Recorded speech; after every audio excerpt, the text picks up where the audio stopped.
കാസർഗോഡ് ചന്തേരിയിൽ ആൺകുട്ടിയെ പീഡിപ്പിച്ച കേസിൽ പലരും പ്രമുഖർ. യൂത്ത് ലീഗ് നേതാവ്, RPF ഉദ്യോഗസ്ഥൻ, AEO തുടങ്ങി പ്രതികളിൽ പലരും ഇപ്പോൾ ഒളിവിലാണ്. ഇതുവരെ 8 കേസുകളാണ് രജിസ്റ്റർ ചെയ്തിരിക്കുന്നത്. കാസർഗോഡ് ജില്ലയിലും സമീപ ജില്ലകളിലും വെച്ചാണ് പ്രതികൾ ആൺകുട്ടികളെ പീഡനത്തിന് ഇരയാക്കിയത്. സാരംഗ സുരേഷ് ചേരുന്നുണ്ട് വിവരങ്ങളുമായി.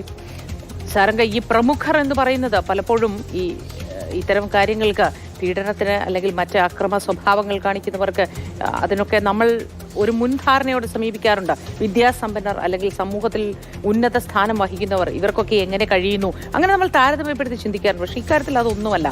മനോവൈകൃതം എന്നല്ലാതെ മറ്റൊന്നും പറയാനില്ല. ഇതുമായി ബന്ധപ്പെട്ട വിശദ വിവരങ്ങൾ എന്തൊക്കെയാണ്? മോത്തി, അതെ, തീർച്ചയായും മനോവൈകൃതം എന്ന് തന്നെ പറയണം. കാരണം ഒരു 16 വയസ്സുകാരനെ ഡേറ്റിംഗ് ആപ്പ് ഉപയോഗിച്ചുകൊണ്ടാണ് ഇത്തരത്തിലൊരു ചതിക്കുഴിയിൽ ഈ സംഘം പെടുത്തിയിട്ടുള്ളത്. കാസർഗോഡ്, കണ്ണൂർ, കോഴിക്കോട് ജില്ലകളിൽ വെച്ച് ഈ ആൺകുട്ടിയെ വിവിധ തവണ പീഡിപ്പിച്ചു തന്നെയാണ് നമുക്ക് മനസ്സിലാക്കാൻ സാധിക്കുന്നത്. ഏറ്റവും ഞെട്ടിക്കുന്ന വസ്തുത എന്നത് വിദ്യാഭ്യാസ വകുപ്പിലെ ഏറ്റവും പ്രധാനപ്പെട്ട ഉദ്യോഗസ്ഥരിൽ ഒരാളായിട്ടുള്ള AEO, അതുപോലെ തന്നെ RPF ഉദ്യോഗസ്ഥർ, അതോടൊപ്പം തന്നെ ഒരു യൂത്ത് ലീഗ് നേതാവ് അടക്കമുള്ള ആളുകളാണ് ഇപ്പോൾ കേസിലെ പ്രതികൾ എന്ന് തന്നെയാണ് നമുക്ക് മനസ്സിലാക്കാൻ സാധിക്കുന്നത്. 8 കേസുകളാണ് ഈ സംഭവവുമായി ബന്ധപ്പെട്ട് പോലീസ് നിലവിൽ രജിസ്റ്റർ ചെയ്തിരിക്കുന്നത്. 8 പ്രതികളെ പിടികൂടിയെന്നും നമുക്ക് മനസ്സിലാക്കാൻ സാധിക്കുന്നു. ഇന്ന് രാവിലെ തന്നെ ഇവരെ ഹോസ്ദുർഗ് കോടതിയിൽ ഹാജരാക്കുമെന്നടക്കമുള്ള വിവരങ്ങൾ പുറത്തു വരുന്നുണ്ട്. എന്നാൽ വലിയ തോതിലൊരു രഹസ്യ സ്വഭാവം മുൻനിർത്തിക്കൊണ്ട് തന്നെയാണ് പോലീസ് ഇപ്പോൾ കേസ് അന്വേഷിച്ചുകൊണ്ടിരിക്കുന്നത്.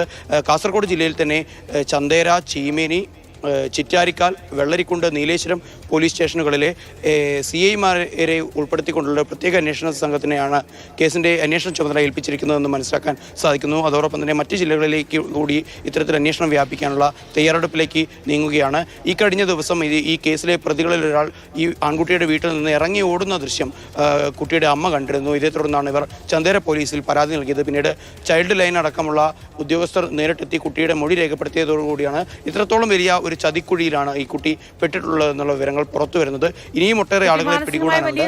എന്തായാലും ആയിട്ടുണ്ടാവും. അതുകൊണ്ട് തന്നെ ഒരു കൗൺസിലിംഗ് അടക്കമുള്ളവ കുട്ടിക്ക് വേണ്ടതുണ്ടായിരിക്കും അല്ലേ സാരംഗ്? അതെ, കുട്ടി ഇപ്പോൾ വലിയൊരു മാനസികാഘാതത്തിലാണ് എന്ന് തന്നെയാണ് മനസ്സിലാക്കാൻ സാധിക്കുന്നത്. കാരണം അത്രത്തോളം ആളുകളുടെ ഭാഗത്തു നിന്നാണ് ഇത്രയും നീചമായ പ്രവൃത്തി ഈ കുട്ടിക്ക് നേരിടേണ്ടി വന്നത്. നേരത്തെ മോത്തി സൂചിപ്പിച്ചതുപോലെ തന്നെ വിദ്യാസമ്പന്നരായിട്ടുള്ള സമൂഹത്തിൽ ഉന്നത സ്ഥാനങ്ങളിലിരിക്കുന്ന പൊതുപ്രവർത്തകരാവട്ടെ, അതോടൊപ്പം തന്നെ വിദ്യാഭ്യാസ വകുപ്പിൻ്റെ ഉയർന്ന ഉദ്യോഗസ്ഥരാവട്ടെ, നിയമപാലകരാവട്ടെ, ഇവരൊക്കെ തന്നെയാണ് കേസിൻ്റെ പ്രതികളാണ് എന്നത് തന്നെയാണ് ഈ കേസിൻ്റെ ഏറ്റവും വലിയ ഗൗരവം വർദ്ധിപ്പിക്കുന്നത്. ഇനിയും ഒട്ടേറെ ആളുകളെ പിടികൂടാനുണ്ട്. ഇനിയും സമാന രീതിയിൽ തന്നെ ഇത്തരത്തിൽ കുട്ടികളെ ഇവർ ഡേറ്റിംഗ് ആപ്പ് ഉപയോഗിച്ച് കൊണ്ട് ഇത്തരത്തിൽ ചതിക്കുഴിയിൽ വീഴ്ത്തിയിട്ടുണ്ടോ എന്നുള്ള കാര്യത്തിലടക്കം ഇനിയും അന്വേഷണം നടക്കേണ്ടതായുണ്ട്. മോത്തി.